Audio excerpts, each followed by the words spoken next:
Good afternoon, good evening, wherever you are. Thank you for being here. First of all, just want to make mention that this is going to be a recorded session that we're going to be sharing out with your organization. It's not to be used for other purposes. Okay, so this is basically what that slide says. So today, I'm going to be talking about developing strong academic programs and student learning outcomes, very important topics. My name is Ryan Hartnett. I am a vice president for institutional field relations here at Middle States. Prior to coming on board in Middle States, I was a provost at a small private institution in Buffalo, New York. Terrence mentioned he's from the New York City area. I'm in the part of New York that's closer to Toronto and Niagara Falls, so I'm way up here. But welcome. I have experience as well as a chief of student affairs officer, an accreditation liaison officer. So I have a pretty wide breadth of experience in higher ed, but mostly focused on academics. We do have an ability for you to submit questions through the Q&A. You're going to be able to submit questions throughout. I'll try to monitor those questions as best I can as we move on, but there will be a time at the end where we can go through those questions. So the objectives for today are to understand effective academic program development practices. So we're going to spend some time talking about developing academic programs, what that looks like, some of the things that you want to be thinking about. We're also going to explore how to define and assess student learning outcomes, an extremely important topic. The assessment of student learning has really been around for decades now. And has really turned the table on higher ed.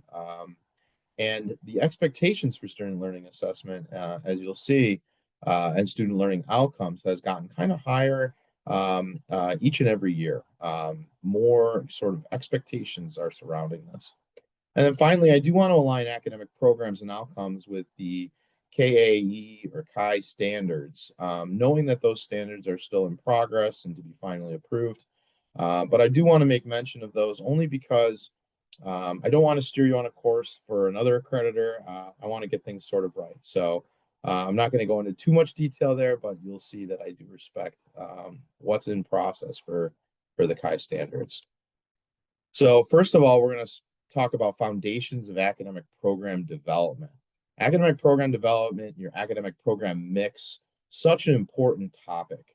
You notice in the first bullet, programs must reflect mission, strategic priorities, market needs, and stakeholder expectations. Thinking about our presentation just moments ago, our mission and our strategic priorities, program mix, what programs is your institution going to offer, is often a critical part of the institution's mission, their key strategy, and kind of their own identity, how they define themselves. An institution that focused primarily on medical offerings, on nursing, for example, it begins to have a certain identity or quality to it. So we want to think deeply about the types of programs we're offering and whether those fit our mission and our strategic priorities. Of course, market needs are huge. We want to know that there is a demand for the majors that we're offering, for the programs that we're putting out there, that our students are going to be able to find jobs, work, or maybe future education. We also have to kind of bear in mind the stakeholder expectations. And many institutions have put all their eggs in the basket of market needs without recognizing that there are student needs as well. And your stakeholders, they don't always have the same interests of the market in mind. So it's an important balance to think about both aspects. Many of our institutions use third parties who do market analysis in their region to try to figure out, what kinds of things would be important to be educating young people on. But oftentimes this is really just going out and speaking to industry and finding out what's out there, what people want, what kind of programs are hot right now, where are the jobs. The curricula, including disciplinary content, skill development, and holistic growth. So you need to think about your curriculum first with those market needs in mind, but also what is the content of the discipline? what kind of skills are going to be developed, and we'll return to that when we're talking about our student learning outcomes, and thinking about holistic growth throughout the program. A first year student is going to be a bit different from a sophomore student and a senior student. And at each stage, there's going to be incremental growth. We also need to make sure that we're ensuring resource allocation, that we have the money for the faculty, for the lab materials, for the things that we're putting in to maintain that quality and integrity for quality. Our current KAA, the way that it looks now is that there would be 60 credits for an associate's, 120 credits for a bachelor's, and for post-grad, you're thinking about 30 plus credit hours beyond the bachelor's. These credits include labs and out of classroom work. So those are some parameters to start thinking in terms of. Oftentimes, our institutions use curriculum flow charts or prerequisite core course mapping. There are a lot of ways to get at this. You'll see this is varied at institutions.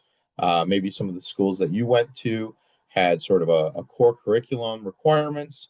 They might add prerequisites. You cannot enter into this second year course until you've taken this first year course. That kind of flow charting is very important for you, but it's also important for your students, for your constituencies, because they need to understand what are the program requirements. Those program requirements need to be clear, and you need to have proper advisement so that students know what courses they should be taking next. And students and perhaps parents and others, they want to know how is this program built? What kind of skills are we going to obtain? We also want to incorporate general education as well as field-specific content. We're thinking about broader skills like critical thinking, reading and writing, oral presentation. You're going to want to build those areas in along with your field-specific content. It's important to have both. You're going to plan for sequencing and scaffolding of knowledge and skills. And when you say sequencing and scaffolding, kind of as I mentioned before, we're thinking about building up, right? Each layer kind of builds upon itself. We think of a freshman level curriculum as kind of a foundation or a base. And as students progress on, they may become more specialized in a specific area.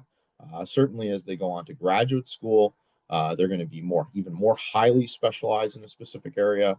That sequencing and scaffolding can even occur within degree programs. Really important to mention. You might have a non-credit opportunity that folds into an associate degree program that scaffolds into a bachelor's degree program that prepares a student for a master's degree program. That kind of scaffolding is really smart. It also allows students to kind of start on a path, take an off ramp if they need. Maybe they're on the path to a bachelor's, but the associates is, it's closer in mind, and maybe they have other obligations. It allows students to come back to school with a degree and say, hey, I have my associate's degree. Now I want to pursue my bachelor's. How is this going to happen? So that scaffolding and sequencing is really important. We're going to talk about your program educational objectives. This is language from KAE. These are broad goals to be achieved a few years after graduation. And I'm going to provide you a case example at the end of my slides here. We're going to walk you through what this might look like and how it compares to your student learning outcomes. So these are broad objectives for your programs. There again, because your programs are aligned, these program educational objectives need to be aligned with your mission and your market stakeholder needs. Really important that alignment occurs. If you're offering a program and those objectives aren't meeting what industry is demanding, what your students are demanding, or what your mission sets out to say, hey, this is who we are, that can be a real challenge. So you want those things to be really aligned very tightly. Develop these with advisory boards and reviewed regularly. And again, this is a very impressive part of what I've seen in the draft standards for KAE, that the demand for advisory boards, those advisory boards are so critical, especially if you specialize programs. You need those folks from industry, people looking in. They can help both with developing your program educational objectives, looking at your curriculum mapping, looking at the way that things are sequencing, and providing their expertise to your programs. You don't want to create your programs in isolation from the ivory, within the ivory tower. You want to be outreaching, to, like I said, to other industries and to other folks, maybe even other folks in education, other universities. Your advisory boards can be quite diverse as well. So a really great opportunity. And folks, they enjoy working. I've been on advisory boards in the past, and it's enjoyable work. It's a healthy and happy opportunity to give back to academia, especially when you're out in the working world. So, what are student learning outcomes? Kind of the other big piece of this topic today. We think of program development. We also think of our student learning outcomes. I mentioned these program objectives. We're going to see how these all interrelate as we close out. But our student learning outcomes define what our students know and can do at graduation. And they are really student focused. So students should be able to. Oftentimes, our student learning outcomes are written in that way. So they are different than a traditional course objective, which defines what the course does. The student learning outcomes will tell you what the students will walk away with, what they'll obtain, what skills that they will learn. These are the things that they will have at the programmatic level once they have graduated from their programs.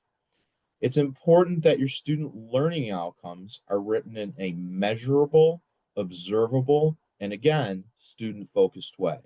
So when we say measurable, observable, I'm going to give you a few examples and a few slides, but there are SLOs or student learning outcomes that are less measurable than others. You want to be able to say, has the student met the benchmark that we've put out here? Can we observe that the student is understanding this material? Can they demonstrate through maybe a project or through some kind of analysis that they have the skills that we are saying we're imparting upon them? And then, of course, we're going to want these student learning outcomes, which are going to be more specific and really interwoven and kind of seen throughout the coursework. We're going to want these to align with those high level program objectives or PEOs. So that's important as well. So we'll talk a little bit more about a strong SLO, a strong student learning outcome, uses clear action verbs. Okay, I'm gonna show you some of these in just a moment. You can reference Bloom's taxonomy if you haven't, if you're not familiar with that already. You want those strong action words, and you're going to see there is a hierarchy. So students must be able to understand computer programming or a specific program within a computer science degree, say that program being Python. So students must understand it. It would be better if they're written in an actionable way. Student must demonstrate, analyze, evaluate. And we're going to see some examples of these in a moment. This gets to these kind of higher levels of thinking. Instead of just rote memorization, we're asking students to synthesize, to analyze, to evaluate, and ultimately to create. Because they're going to be the creators of the world. They're the next generation of people. We don't want them to just go out there having rote memorization as a skill. We want them to be able to adapt, to be flexible, to understand that new information may be coming, that they can adjust their opinions, to analyze things through the lens and through the education that they've been given.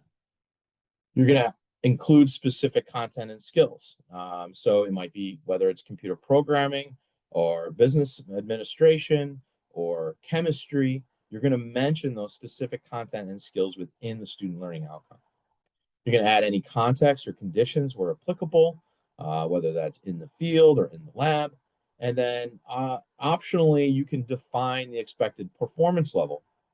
And student learning outcomes can also be scalable. So at one level, at the first level, they have this expected performance level. Perhaps by their third year in the baccalaureate program, that expected performance level is a bit higher. So here is just some examples I mentioned using Bloom's taxonomy. You'll see kind of the level as we go down the left-hand column here, we're increasing our demonstration of our knowledge. So to remember something, we might use example verbs like students should be able to define, identify, or list. Oftentimes when students start off in a medical field, they might take anatomy and physiology, for example, where they're listing and identifying many parts of the human body and in the anatomy. And there is a lot of rote memorization that's necessary as a beginning, as a foundation for anyone who's pursuing medical science. So that ability to remember is really important. But as you go down this list, you kind of go to higher levels, right? Understanding is beyond remembering. You may use example verbs here like explain.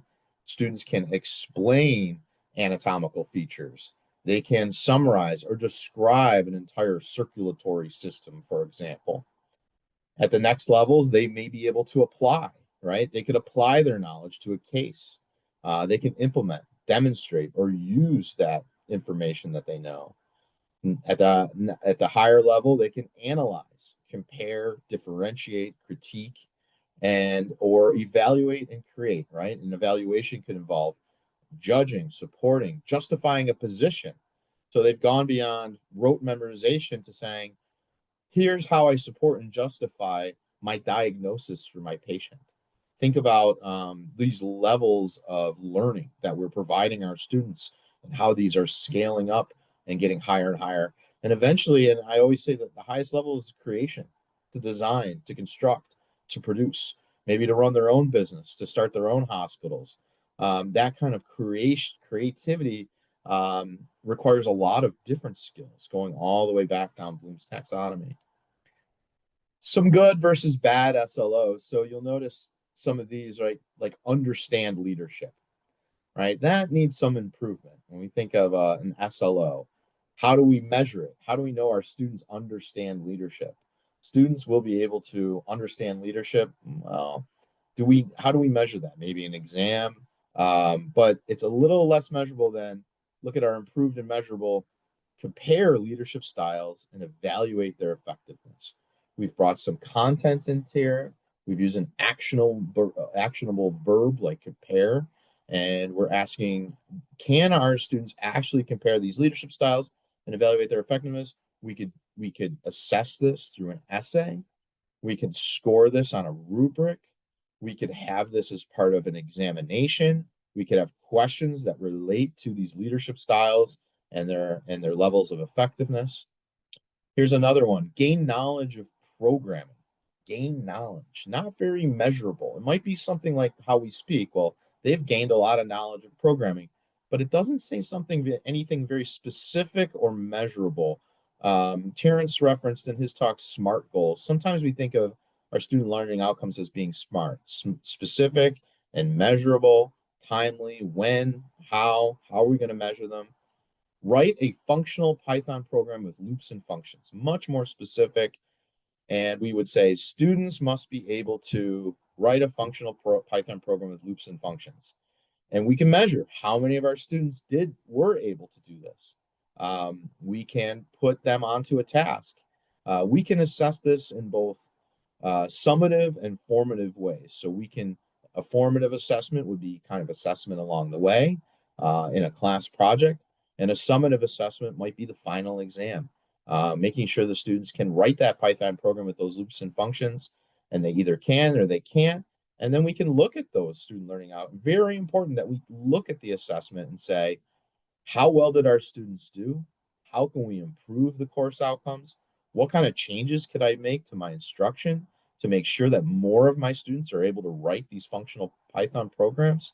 So this is an important step, thinking about not only how these student learning outcomes should be written, but how we're going to assess them and how we're going to improve our educational enterprise, how our courses and our pedagogy may change, or how our methodologies might change as a result of our assessment and the analysis of the assessment data. So we go from courses to programs, right? So each course and activity should have measurable learning outcomes. Those outcomes should then map directly to your program level student learning outcomes. So every course in the sequence of courses, kind of going back to that program development piece, should really be aligned with and thinking about those ultimate program level student learning outcomes. What are the things that we want our students to be able to walk away with at the end of their time in this particular academic program. Many institutions use mapping matrices, and they also look directly at the syllabi. Many institutions will ask their professors, hey, I'd like in your syllabi for you to mention the programmatic student learning outcome. So in this course, say anatomy and physiology, students will be able to list, identify all these anatomical parts, but beyond that, they're hitting on a program level student learning outcome for all of your nursing majors. Um, that all of our nursing majors should have an in-depth knowledge of anatomy and physiology, or be able to apply these concepts in cases with their patients, things like that. So you want that program level student learning outcomes to really be succinct with your courses. You don't want courses to be kind of misaligned, so to speak. You want every course to kind of be rowing in the same direction towards the ultimate fulfillment of those program learning student outcomes. So a great way to support that is by using some mapping or matrices, or by simply making sure all your syllabi are aligned in this way. So when we think about our assessment cycle, so I can't talk about student learning outcomes without talking about assessment. So we define our outcomes, we talk about what those outcomes are, as I mentioned before, we measure to find out, hey, how many of our students met the outcome? How many did not? We then provide some kind of an analysis. What could it be? Why are the students not getting it? Perhaps they need more foundational knowledge from an earlier course, or maybe they do not take to the kind of verbal lecture that you've been performing. Maybe your students need more hands-on activities. Perhaps the students need to be more engaged in the lecture format in kind of active learning techniques. So that analysis of why or how the students are or are not meeting the outcomes will ultimately lead to improvement. That fourth step, that improvement step, that's often what folks in the assessment and accreditation business refer to as closing the loop. So we are on to not just defining what our students know and do, analyzing whether they did it or not, but importantly, improving, closing the loop. We might even come back to the outcomes themselves. Perhaps the outcomes need to be better written. We have to circle back around and start the process again next semester in a new course and on this sort of continuous improvement process. We're going to use both direct and indirect measures, direct or indirect assessment. So direct measures of assessment will be, we directly measure, right, that student with the Python program, we directly measure, could they actually create that loop, right, with that Python program with those loops and those functions that we asked them to do. Either they did or they didn't. That's a direct assessment of the student learning. Indirect methods might be through surveys, or through job satisfaction or employer satisfaction, for example. So there's a lot of ways to kind of provide indirect measures of assessment too. Well, it turns out that 90% of our students are employed. That must be a good thing. Our employers have said X, Y, and Z about our students. Or perhaps our employers are saying they're missing an essential skill. So that survey data, it's indirect. You're not directly measuring the student outcome, but you're gathering data that can indirectly tell you something very important about your curriculum and your student learning outcomes. We want to integrate external benchmarking and peer comparisons. We want to be thinking about other institutions. I, threw out some numbers in terms of job placement, job rates, employer satisfaction. External benchmarks can be really important to understanding, where our students lie in comparison to other institutions, either in our region or beyond. There might be some standardized testing that you can enter into.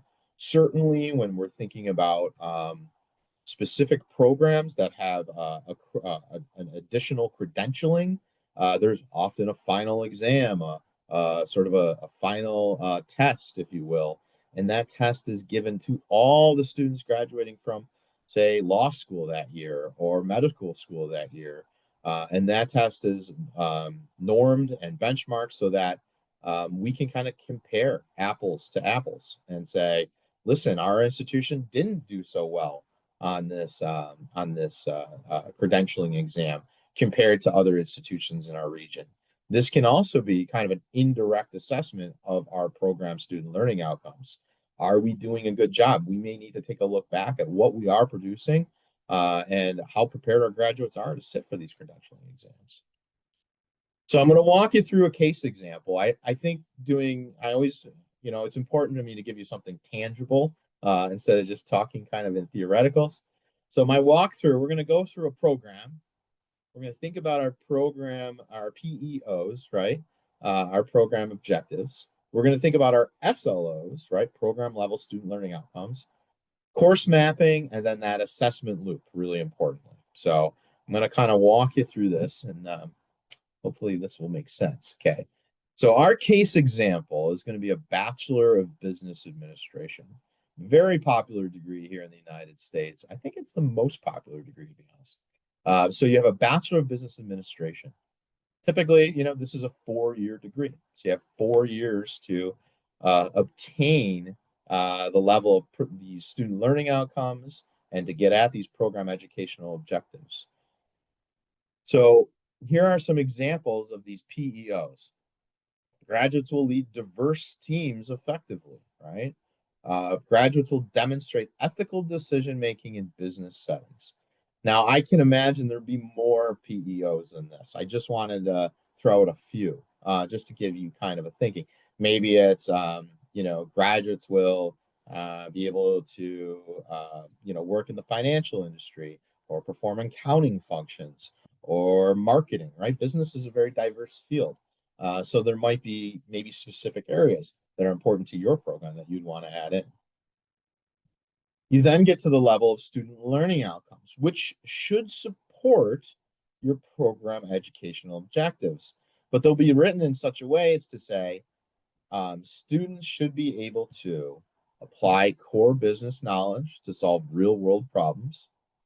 Students should be able to communicate business concepts clearly in oral and written forms. Students should be able to analyze ethical dilemmas and recommend appropriate solutions. So again, these are some examples of student learning outcomes. You could have a whole list of student learning outcomes for your educational programs. You could have a few. There's a wide variance in how these look. I'd probably keep your program educational objectives you don't want to get that list to get too long, or then it's hard to kind of define what your program is. There's no right or wrong number, but I think for your PEOs, you're probably thinking in the area of maybe 3 to 5, certainly no more than 10 program educational objectives. And then your student learning outcomes, you could certainly generate a lot more. Some academic programs here in the United States have just a few student learning outcomes for their programs, and some will have lists, especially with specialized accreditors, like for physical therapy or occupational therapy in the United States. I've seen upwards of 75 student learning outcomes. So it really depends on the specificity of those outcomes, how you're going to design the program. But for our sample program, we've got these 3, okay? When we move on to the course mapping, right? Thinking about a course mapping example, we are looking at our business ethics course, which supports, I'm going to go back a slide, this analyze ethical dilemmas and recommend appropriate solutions. So we can see that the course is directly mapped to the program student learning outcome. We may also have a strategic management capstone course. And that's great too, to have those kind of capstone courses, which provide a natural summative summative assessment type, which allows you to really analyze, hey, do our students get it in this very final course? Can they apply their core business knowledge to a case, to a client? Can they produce a presentation that a client would want to say, hey, I will buy this? That kind of strategic management capstone could really help to demonstrate all of the student skills that they've learned throughout. And then again, we come back to the assessment loop. We have direct assessment. We could have a case study rubric that we score for the case studies. Our students bring up case studies. They maybe write position papers based on ethical theories and provide a judgment about business ethic cases. There could be indirect assessment where we have alumni survey on the leadership preparedness, ask your alumni, how well were you prepared to understand leadership or apply your core business knowledge? We could ask employers once again. Again, that's that indirect assessment. We can look at our results, the identified need for earlier integration of ethics content, for example. Maybe our students aren't doing well with general ethics or sort of this normative ethics, and they're having a challenging time applying those ethical principles to specific cases. Maybe we need to go back. And our action is we're going to include an ethics module that we're going to add to our first year seminar courses so that they have a kind of a preparation in ethics before they get to our business ethics courses. So you can see that assessment loop. It's a direct assessment. Here's what we learned. Here are the results. We're going to analyze those results. And importantly, here's the action we're going to take. This is how we're going to improve. So I want to leave you with I know that was a lot of information in a short period. I'm sure I've got plenty of questions to answer. But our summary and key takeaways here, we want to align our programs with our mission, with our strategic priorities, with our regional industry needs, okay? Really important to get that right. We want to make sure that we're writing our student learning outcomes measurably and in a way that's focused on our students. Not focused on the curriculum, but focused on what our students can do, how well they can demonstrate their understanding, apply, analyze, evaluate, all of those great words from Bloom's taxonomy. And then finally, we want to assess how our outcomes continuously to improve quality. We always want to think about our student learning outcomes.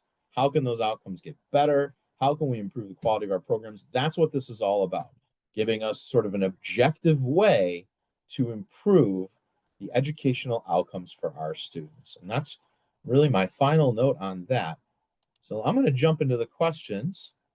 Oh, wow, a lot of questions have been answered already. Those are from the previous session. Okay.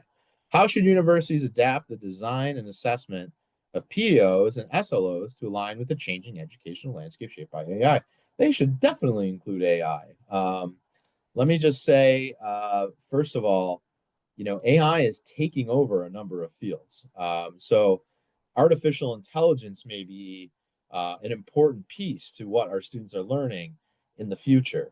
We know that paralegals, marketing professionals, there's a lot of jobs that are already being dominated by using artificial intelligence just to create efficiencies. So I think having strong policies about AI, specifically when it with regard to academic integrity and plagiarism, that's kind of the negative side of the coin. That's extremely important as well. But we also have to think positively about this technology, where it's going. We need to anticipate that our students 10, 20, 30 years from now after graduation, they're going to be immersed in a rich world of artificial intelligence where they're going to be using these technologies daily. So I think it would be a mistake to shy away or to hide from new technologies, emerging technologies. Always that's the case. We should always be trying to embrace what's new. I think academia often gets accused of kind of being behind, right? That we're teaching curriculum that's old and that we're not up to speed. By having those industry professionals, folks who are part of your advisory board, talking specifically to you about how does artificial intelligence affect the workforce? How is it affecting our flow of business? And then incorporating that back into your curriculum so your students are better prepared when they come out. To what extent should the program's learning outcomes align with Bloom's taxonomy? Should they reflect exactly 5 levels, fewer or more? No. This is not as prescriptive as you might think. So, and as I mentioned, it really depends on the kind of program that you're offering. If you're doing a 2-year degree, you might not hit the highest levels of Bloom's taxonomy. You may not get to analysis and creation. You may just be preparing students to do sort of maybe whether it's like medical office management, or I'm trying to think of there's a number of associate degrees here in the United States that students receive, like a phlebotomy would be like a non-credit program. They may not be at that level to diagnose, to give a sort of a prognosis for a patient. They may only be able to take blood, take measurements, do those kinds of skills. So in no way are those 5 levels do they need to be adhered to strictly Or is there any sense that you must get through all five? Now, at the graduate level, I would be, you would be remiss if you created a master's level program where students were just at that basic level of identifying, listing, demonstrating knowledge. You want your students at that stage to be at the highest level, and you may not be as focused on those earlier levels of Bloom's taxonomy. So it really, I think, depends on the program. But you should think about their ability to understand kind of scaling up that way, um, no matter what kind of program you're offering.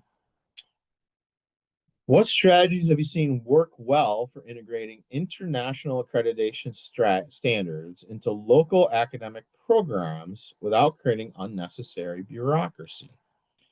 Um, when you're thinking about accreditation standards, and that question disappeared so fast.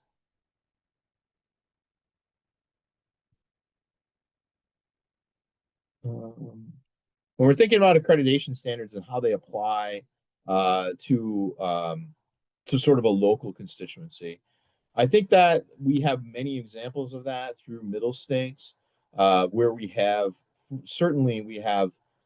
specialized accreditors who have accreditation policies and procedures. They may have objectives for courses and for programs that are more, like you say, international, maybe regional, national, kind of at a larger level.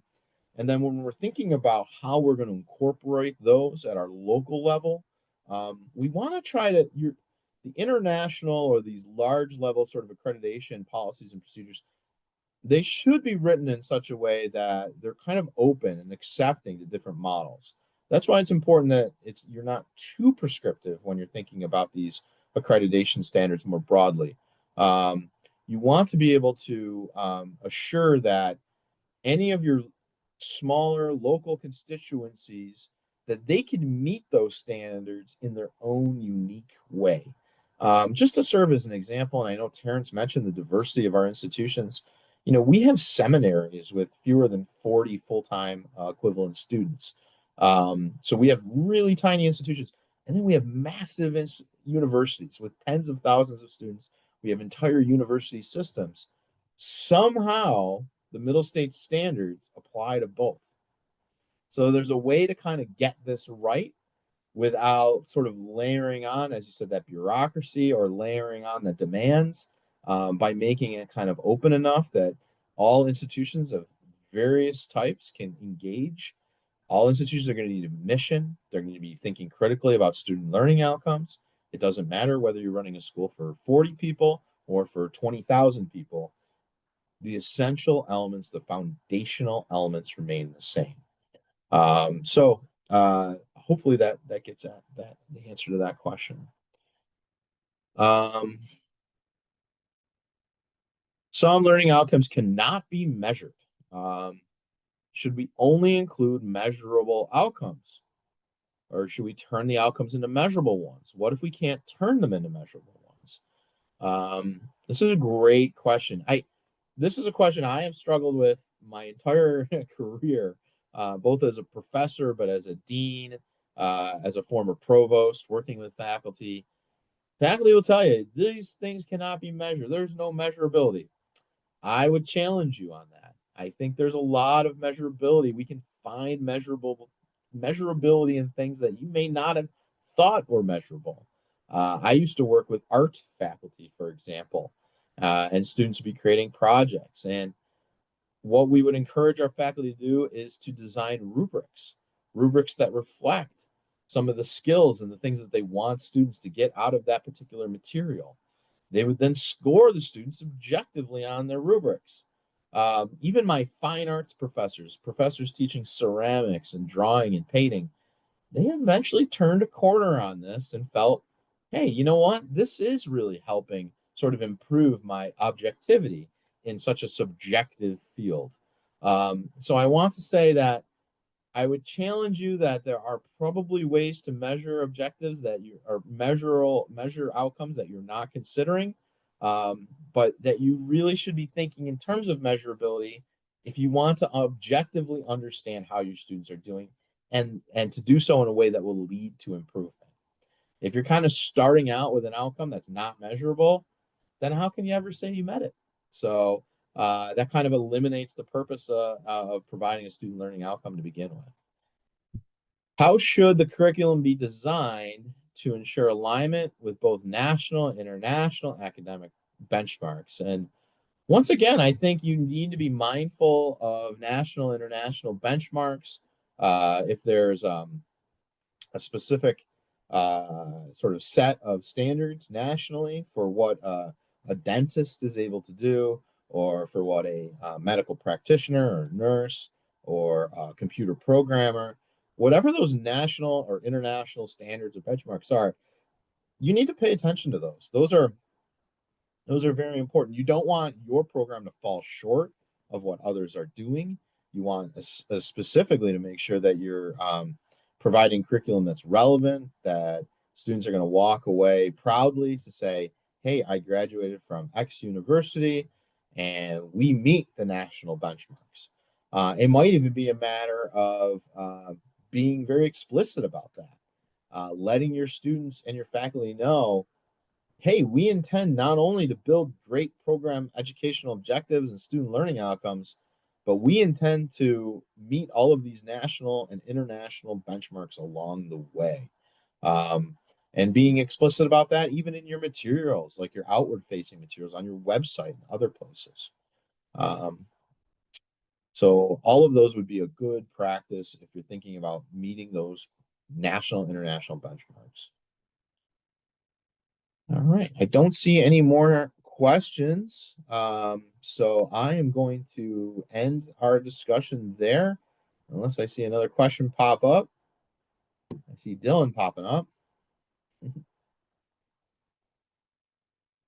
No, I don't have a questions. I just wanted to end this session if there is no question. So, Well, thank you so much. I appreciate everyone's time today.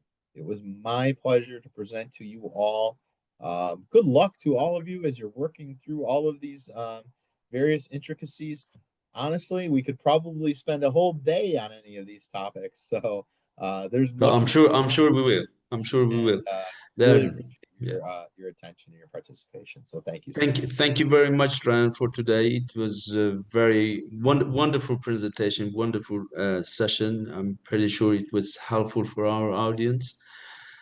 I'm inviting them for the last session that we have. We start at the clock hour, so we have a break now till 6 o'clock local time. So re-enter to the same Zoom session, please. Thank you very much, Ryan. Thank you.